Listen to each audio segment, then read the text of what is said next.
Tonight, we're joined by the Minister for Veterans Affairs, Darren Chester, to discuss some major expenditure items to assist veterans, especially aimed at preventing the alarming number of suicides among this small but very, very important community.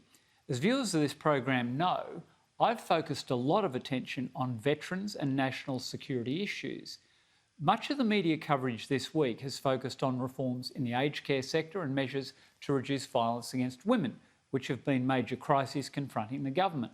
There hasn't been nearly as much coverage of some quite significant expenditure to assist veterans, including funds for the Royal Commission into Veteran Suicide and expansion of staff at the Department of Veterans Affairs to substantially reduce the time taken to process veterans' claims, as well as the opening of wellbeing hubs in strategic locations throughout Australia to assist veterans with much needed support where they live.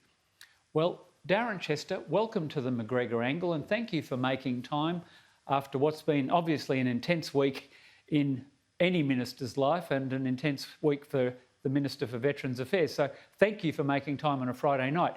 Just off the top, I'd like to clarify something that I think there's been some misconceptions about.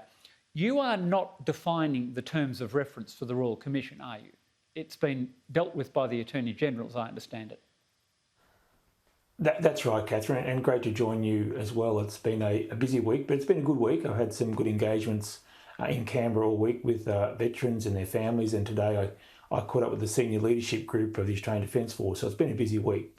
But in terms of the Royal Commission into Suicide Prevention for Veterans and Defence Personnel, my role as the Portfolio Minister is only to assist the Attorney-General in terms of the feedback for the terms of reference. I don't write the terms of reference. That's certainly not my role. My role is to use the network of stakeholder groups that we have. So I've been out there the last few weeks since the Royal Commission was announced by the Prime Minister, and I've had the chance to be in Townsville, Darwin, Perth, Puckapunyal, just catching up with veterans and their families and hearing their feedback, and the information I pick up from that will be fed back to the Attorney-General, and importantly, people can make their submissions directly to the Attorney-General as well. So that's the process we're going through to develop the terms of reference, and the feedback I'm getting has been very positive, very constructive. It's a real opportunity, I think, to unite our veteran community and to come forward with ideas that may assist in terms of mental health and wellbeing, but also there's certainly an element of healing in this that some of the families have said to me they want to have that chance to tell their story, and it's part of the grieving process, which obviously for those of us who've never lost a loved one in this manner can never fully understand, but we appreciate they've gone through an extraordinarily difficult emotional ordeal. Indeed. And I gather you've had some consultations with a group of esteemed academics, some of the mothers, including Mrs. Julianne Finney and Glenn Colomotes, my colleague, and Greg Isolani, who are steeped in legal advice to veterans issues. You met some of those stakeholders in the last 24 hours as well to get some direct feedback from them. So there's direct stakeholder input into these terms of reference, isn't there? Oh, absolutely. This has to be a Royal Commission which develops a terms of reference which has the best chance of achieving what our stakeholders want. And when I say our stakeholders, there's a lot of different stakeholders in this topic. There is obviously the serving men and women themselves, their extended family members, and then the veteran community and the ex-service organisations. So it's important that we have a terms of reference which has the best chance of success in terms of getting to the bottom of the issues they want to explore, but also from a longer term perspective, I'm looking forward to seeing findings that help us with these very difficult issues around veterans' health and wellbeing. And it's important, though, in all these conversations, we recognise that the vast majority of people who serve in the Australian Defence Force develop incredible skills for life in leadership and teamwork and resilience, problem solving, and they're the proudest days of their life, and they love their service in the Australian Defence Force. But for those who become physically injured or mentally unwell as a result, we have an obligation as a grateful nation for their service to make sure they're properly supported. Now, we do it better than most. I think we have a world-class system in that regard. We do it better than most, but there are still things we can do better, and we've got to keep on working to do it better because, for me as a minister, Catherine, there is no acceptable level of suicide. I've got to keep pushing towards zero, and there's just simply no acceptable level for me. And that's very much the sense I have from the community. Minister, look, I guess people don't understand the stovepiping here, and I guess you end up at the business end of the problem, but it probably should be more accurately referred to as an ADF Suicide Royal Commission, shouldn't it? In that a large part of your remit, sadly, is you're getting broken individuals who've served in the ADF. And there's a sense I have that the ADF have not been particularly prudent in discharging some members who've been red flagged in their exit psych interviews. And I think that's quite unacceptable. And I think it's tough on you and the officers of your department that people are hitting Civilian Street with no viable life plan. They lose the camaraderie and they're actually suffering mental illness. Are you feeling a little let down by the Department of Defence at this point? And are you managing to bridge that gap? Well, you've covered a lot in your question, and there's a lot of fair comment in what you've just put to me. What I would describe as occurred in the past, I believe, is changing, perhaps not at the pace that you and I might like, but I think historically the Defence Force has regarded people who become injured or ill as a bit of a liability, and it's time to move them on, and DVO will look after them. And I think that attitude is changing quite dramatically, and there's a recognition that we've got to do everything we can to break less soldiers and airmen and Navy personnel. So minimise the injuries during training or when exposed to conflict situations or humanitarian aid and disaster relief. So I think there's a recognition now, a lot more than perhaps there may have been in the past.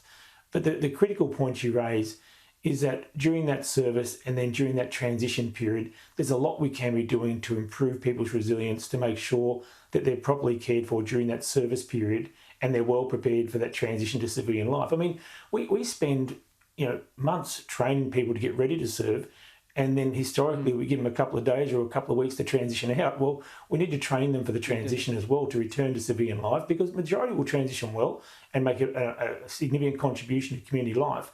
But for those who need extra help, we've got to be there ready to help them, and we've got to flag people who obviously are likely to have issues. So if you're a young bloke in particular, and you got injured unexpectedly, and you're transitioning out at an age when you thought you'd still be having a long career ahead of you, you're at real risk that you might lose your sense of purpose. You might not have that mission focus and the camaraderie that you loved during that service. These are all things we would recognise, as human beings, as being risk factors.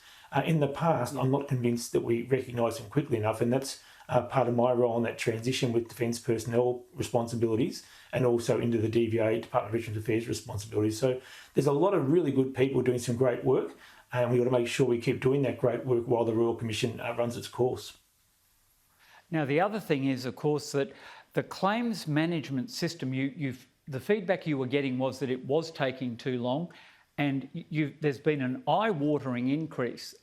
Correct me if I'm wrong on this, $98.5 million directly to address waiting times, 440 additional staff to deal with what was a record number, if I'm not mistaken, of 121,000 new claims last financial year. Just walk us through what is in place to reduce the waiting time, because I know some of the people who are broken and making calls to the department feel fobbed off and not heard, and it's contributing to their distress. But that's a big step forward, isn't it?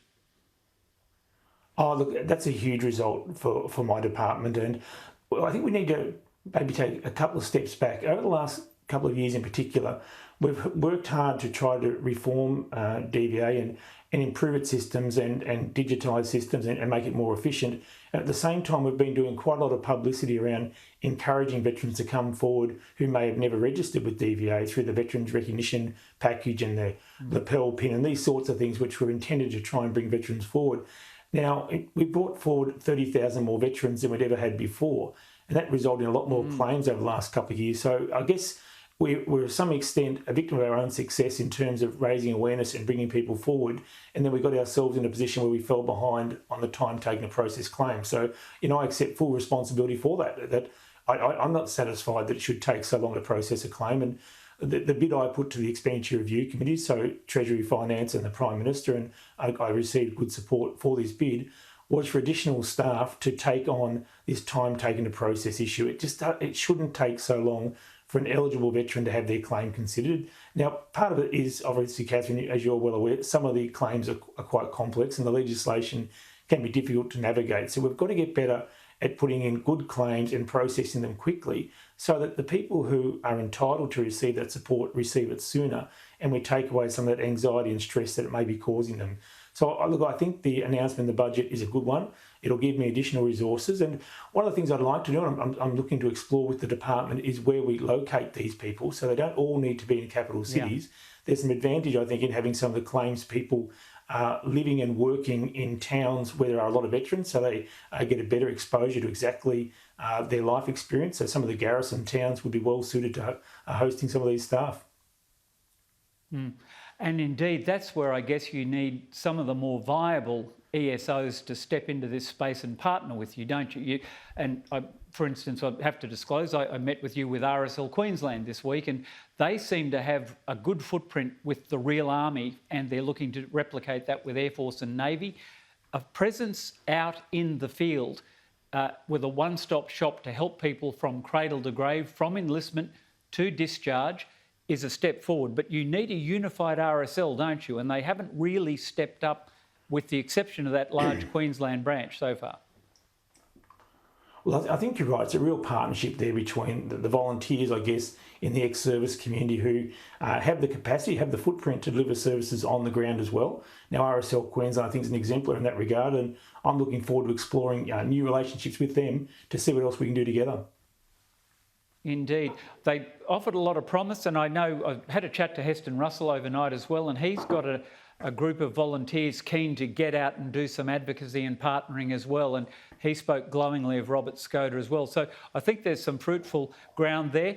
Minister, look, the digitisation issue, just to round that out, is it the case, I read you allocating about $62 million to that, is the effect of that a DVA file will be activated for every ADF member from their enlistment to discharge, or am I missing a point?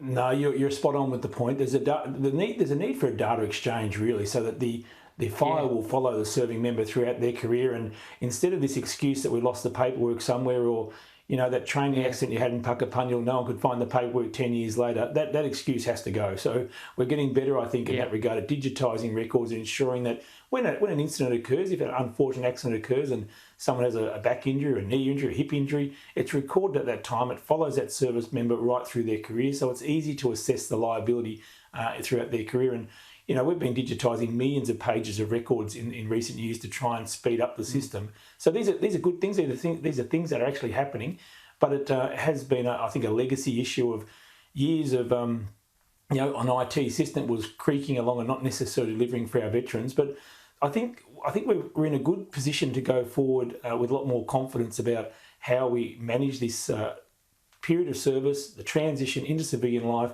and ensuring that our veterans and their families are properly supported for the rest of their lives, but also have the chance to achieve their full potential in civilian life. And I keep saying we better be very careful we don't talk our veterans down, because so many of our veterans do amazing work once they leave the Defence Force, and we want them to have those successful careers. And a lot of businesses come looking towards the Australian Defence Force when they want someone to take on a new role, because they recognise the skills they have. Very true.